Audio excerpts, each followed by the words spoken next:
Hey everyone, now we're going to go into our side splits program. Just like the front split program, this can be done 1 to 2 times a week. It's going to start off with our first stretch for the posterior hip capsule. In yoga, this is often called the pigeon stretch. So to do the stretch, simply get down on the ground, have your front leg out at a 90-degree angle.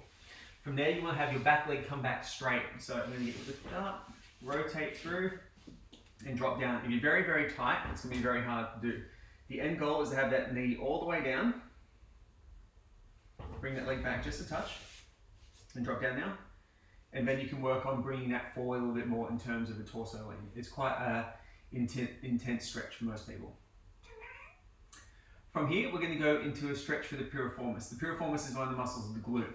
So there's 2 ways to do this, an easy way and a hard way. So the easy way is you're going to start with one leg stretched out in front of you, and you're going to bring the other leg over the top like this and twist around. So twist the other way for me. So this one is stretching out the glute there. This won't get into the piriformis too much, but it'll be quite tight at will. What we can do to increase the stretch is bend that knee, bring it underneath like that, and make sure you can keep both butt cheeks basically touching the ground. A lot more intense stretch there, and it's going to get both sides of the hip, which is quite nice. From here, we now need to stretch out the internal rotators of the hip. We know the position already to get into that, which is the 90-90 hip stretch position. We're going to get in that position.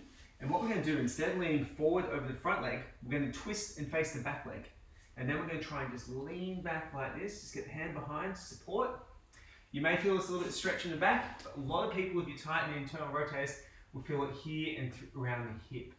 So this one, you're going to have to move around just a little bit. Everyone has slightly different hip architecture and anatomy to find out where your stretch is. Some people will need to rotate more, some will need to rotate less. Either way, you'll find out where your stretch is. Now from here, we're going to start going into some groin stuff. So the first one is the standing pancake.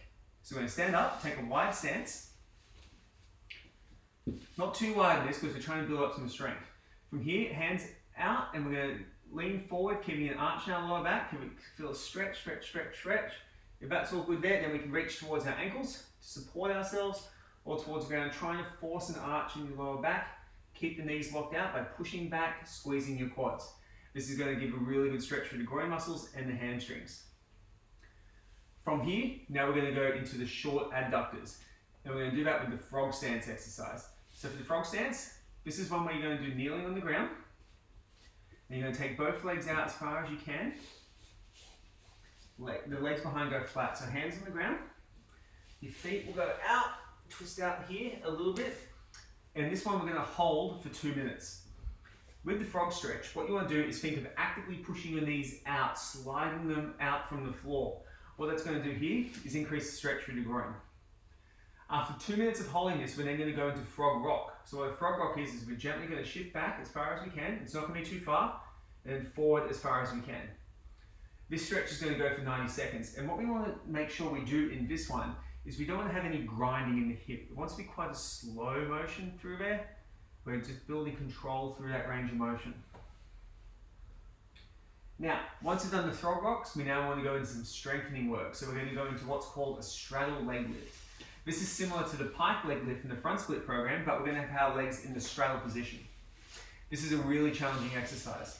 So you get in the straddle, you point your toe, you lean forward very slightly. I would start by not even leaning back at all. And then just work on lifting up that leg and holding for 5 seconds. 5, 4, 3, 2, 1. To make it really, really hard, you can lean all the way forward, but you'll find that you get barely any leg movement whatsoever. So go to the point where you feel that you can actually lift up, get the strong contraction, and then move on to the next progression, moving forward each time.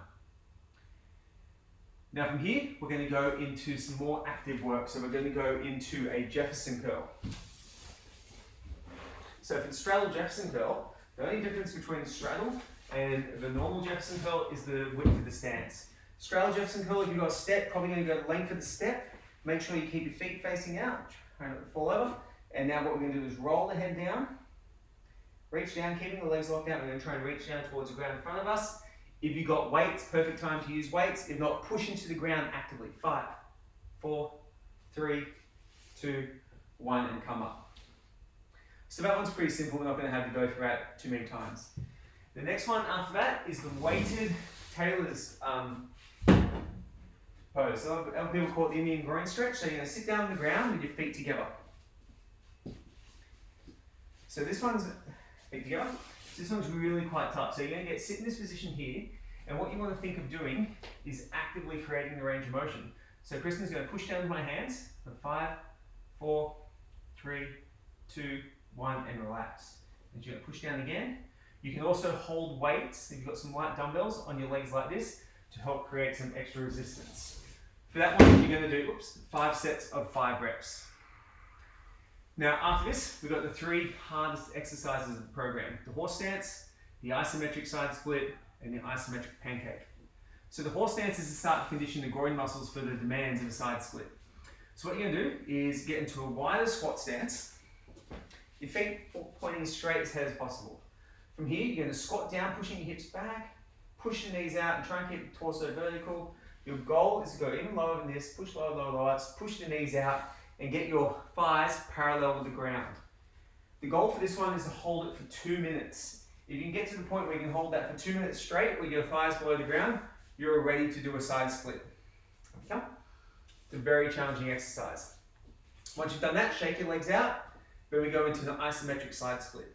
Isometric side split is basically going as far as you can in a side split before you feel like you're going to fall, and holding. So it's really good doing it with socks on actually. It forces you to pull into the ground. So there, feet forward, that will do. And now hold that, reach out in front. Now for this one, it says 2 minutes. You can accumulate that time. You don't have to do it all in one set, and relax. For that one, you get the idea. It's a very challenging exercise to do. But what will happen as you're holding the side split, the end range of motion, your muscles will fatigue. They won't contract as strong. So you'll actually go down a little bit lower. As you go down a little bit lower each time, it's going to build strength in that newfound range of motion, and soon you'll have a side split. Now the last one is the isometric pancake. So the pancake, you're going to sit down on the ground. You're going to take your legs out as far as you can, point your toes, hands, just like we did in the front split program for the active pike. And you're going to go forward as far as you can, pushing those knees down, push, push, push, push, push. If you've got a friend around, they can do a push up on your back. And you're going to hold that one. You're actively trying to pull yourself forward into this position here. What will happen over a period of time is you'll get lower and lower as you progress and everything else. And the pancake is when you've got your chest on the ground in this position. That, guys, is a side split program.